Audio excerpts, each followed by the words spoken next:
வியாசாச்சாரியாருடைய நேர் புத்திரர் சுகர். அவருக்கு பிறக்கும் பொழுதே 16 வயசு, யுவாவா அவதாரம் பண்றார் திரௌபதி மாதிரி அக்னியிலிருந்து. வியாசர் தன்னுடைய புத்திரனை பார்த்து புத்ரா புத்ரா புத்ரா அப்படின்னு கூப்பிடுறார். புத்ரா புத்ரா புத்ரான்னு கூப்பிட்ட உடனே இவரோ பிறக்கும் பொழுதே கர்ப்பஸ்ரீமான்னு சொல்லக்கூடிய கர்ப்பத்திலேயே ஜீவன் முக்தரான ஞானி. கர்ப்பத்திலேயே ஜீவன் முக்தரான ஞானிக்கு அப்பா பிள்ளைங்கிற வித்தியாசம் தெரியலே. அவர் கூப்பிட்டதெல்லாம் ஒன்னும் காதுல விழல. அவர் பாட்டுக்கு அப்படி சமாதி கைகூடினவரா கால் போன போக்குல நடந்து போயிட்டு இருக்கார். புத்ரேதி தன்மயதயா தரவோபினே தூதம் சர்வபூத ஹிருதயம் முனிமானதோஸ்மி. புத்ரா புத்ரான்னு கூப்பிட்டார் இல்லையா? புத்ரா புத்ரான்னு கூப்பிட்ட உடனே சுகாச்சாரியால் ஏன்னு கேட்டாரோ இல்லையோ, பக்கத்துல இருக்கக்கூடிய மரம் செடி கொடிகள் எல்லாம் ஏன் ஏன் ஏன்னு கேட்டுதான். ஏன்னா ஞானி சர்வத்திலையும் வியாபிச்சிருக்கிறதுனால. எங்க போனார் அப்படின்னா கால் போன போக்குல போயிட்டு ஏதோ ஒரு காட்டுல போய் உட்கார்ந்துட்டார். காட்டுல போய் உட்கார்ந்துட்டு அப்படியே நிர்விகல்ப சமாதி கை கொண்டிருந்தவருக்கு கண்ணை முடிந்து நம்மாழ்வார் எப்படி ஒரு புளியம் கொண்ட அடியிலே வருஷக்கணக்கா சமாதியில் இருந்தாரோ, பகவான் ரமணர் எப்படி அருணாச்சலேஸ்வரர் கோவில்ல பாதாள குகையில சமாதியில நாட்கணக்கா இருந்தாரோ, அது மாதிரி லோகமே தெரியாத பிரக்னையே இல்லாத ஒரு நிர்விகல்பமான சமாதியிலே அப்படியே உட்கார்ந்துட்டு இருக்கார். எவ்வளவு நாட்கள், எவ்வளவு மாதங்கள், எவ்வளவு வருடங்கள்னு தெரியல, அப்படியே இருந்துட்டு இருக்கார். வியாசருக்கு நிறைய சிஷ்யால் இருக்கா இல்லையா? குருவுக்கு வேண்டிய கைங்கரியங்கள்லாம் பண்ணுவாங்க. அத்தகைய குருவுக்கு என்ன வேணும் அப்படின்னுட்டா சமித்து வேண்டிருக்கும், பழம் வேண்டிருக்கும், தர்ப்பம் வேண்டிருக்கும், புஷ்பம் வேண்டிருக்கும். இதெல்லாம் காட்டுல அதிகமா இருக்கிறதுனால குழந்தைகள் எல்லாம் காட்டுல போய் குருநாதருடைய சேவைக்கு வேண்டிய புஷ்பம், தர்ப்ப, சமித்து, பழங்கள் எல்லாம் பறிச்சுட்டு வருவா. வியாசருடைய சிஷ்யர்கள் எல்லாம் காட்டுக்கு போகும் பொழுது குருநாதாள்கிட்ட வந்து சொல்றா, காட்டுக்கு போகிறதுக்கு எங்களுக்கு பயமா இருக்கு. ஏன்? காட்டுல இப்ப சிங்கம், புலி, சிறுத்தை, கரடி போன்ற துஷ்ட மிருகங்கள்லாம் ஜாஸ்தி ஆயிடுத்து. நாங்க தனியா போனா எல்லாம் சீரிண்டு கர்ஜனை பண்ணிட்டு வருது. காட்டுக்கு இனிமே நீங்க போக மாட்டேலா அப்படி சொல்ல முடியுமா? என்ன பண்ணணும்? நீங்க ஏதாவது ஒரு மந்திரம் எங்களுக்கு உபதேசம் பண்ணினீர்களானால் நாங்க காட்டுக்கு போனோட ஹோம் பட் அப்படின்னா அந்த சிங்கம் ஓடி போயிடணும் பயந்துட்டு. அப்படி ஏதாவது ஒரு மந்திரம் உபதேசம் பண்ணுங்களேன். வியாசர் சிரிச்சுண்டே சொல்றார், அப்படி ஒரு மந்திரம் வேண்டாம். ஸ்ரீமத் பாகவதம் எழுதியிருக்கேன் இல்லையா? பகவானுடைய வேணுகானத்தை எழுதியிருக்கேனே ஒரு அத்தியாயம். இது வேணுரவம் ராஜன் சர்வபூத மனோகரம். அந்த பகவானுடைய வேணுகானத்தை கேட்டு பட்சிகள் மயங்கித்து, பசுக்கள் மயங்கித்து, தேவர்கள் மயங்கினா பிரபஞ்சமே மயங்கி நின்னது இல்லையா பகவானுடைய வேணுகானத்துக்கு? அந்த வேணுகானத்தை ஒரு அத்தியாயம் முழுக்க நான் வர்ணிச்சிருக்கேனே. அந்த வேணுகானத்தை ஒரு அத்தியாயம் முழுக்க வர்ணிச்சிருக்கும் பொழுது இந்த பிருந்தாவனத்திலே பகவானுக்கு வேணுகானம் பண்ணணும்னு ஆசை வந்து ஒரு வடவிருட்சத்தினுடைய கீழே வந்து நின்னான். பக்கத்துல ஒரு மூங்கில் இருந்தது. இந்த மூங்கில் அப்படி பறிச்சு அதுல தொலை போட்டு கையில அப்படி லாவகமா வச்சுட்டு இருந்தான்.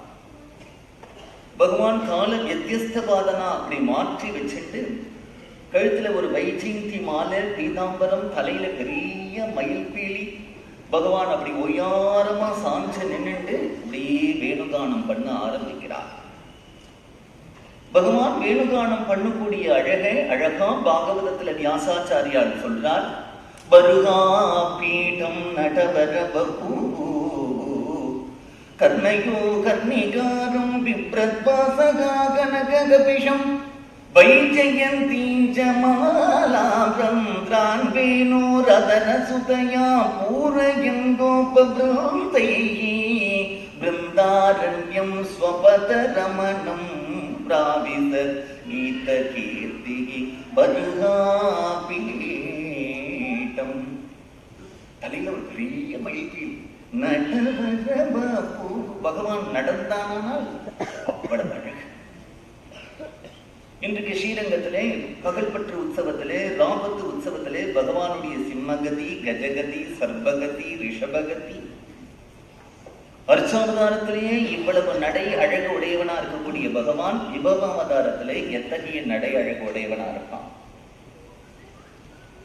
காதல கர்ணிகா புஷ்பம்ங்கிற ஒரு புஷ்பத்தை வச்சுட்டு வைஜெயந்தி மாலே அத்தகைய பீதாம்பரத்தோடு பகவான் நின்று குழல் ஊதக்கூடிய இந்த ஒரு ஸ்லோகத்தை எடுத்து தன்னுடைய சிஷ்யாளுக்கெல்லாம் உபதேசம் பண்ணி, காட்டில ஏதாவது துஷ்ட மிருகங்கள் வந்ததுன்னா நீங்க இந்த ஸ்லோகத்தெல்லாம் சொல்லுங்க போதும்.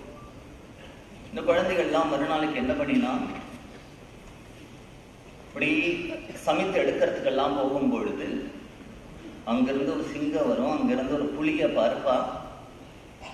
பார்த்த உடனே இந்த குழந்தைகளை குருநாதர் சொல்லி கொடுத்துட்டாரு. வருகாபீட்டம் நடவர பாபு கர்ணயோ கர்ணிகாரம் பிப்ரத்வாசகா கனக கபீஷம் அப்படின்னு அந்த ஸ்லோகத்தை சொல்லுவான்.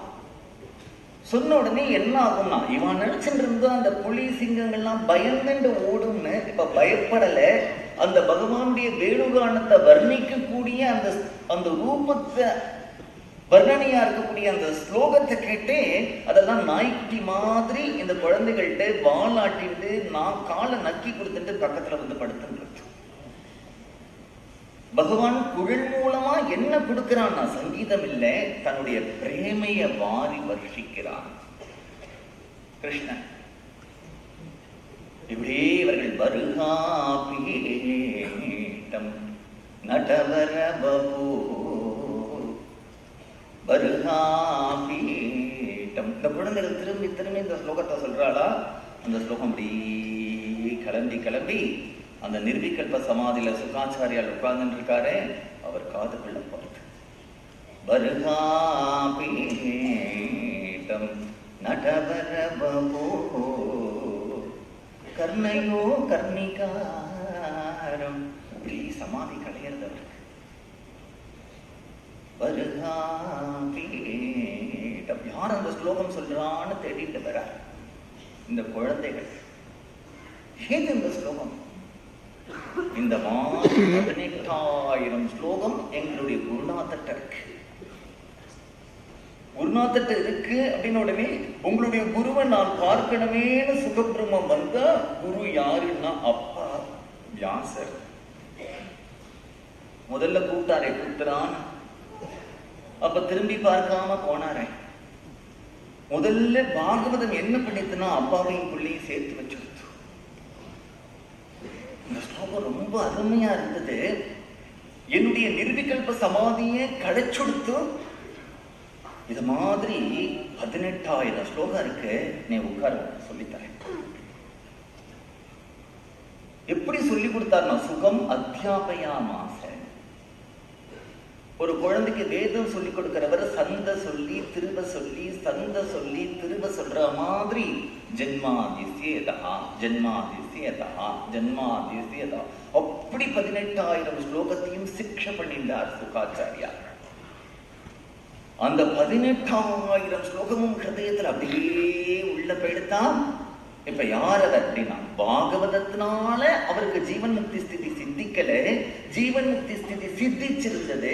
அந்த பாகவதம் அந்த ஸ்திதியில இருக்கக்கூடிய ஆனந்தத்தை திரும்பி அதை தேங்கின குட்டையா இருக்கக்கூடிய ஆனந்தத்தை அது ஒரு அருவியா கடத்தி விடுறது. உள்ளேந்து ஆனந்தம் பொங்கிறது அவருக்கு. பழங்காலத்துல அடுப்புல சமைக்கிறவாளுக்கு ஒரு வெங்கல பாத்திரத்துல சாதம் வெடிப்பாங்க.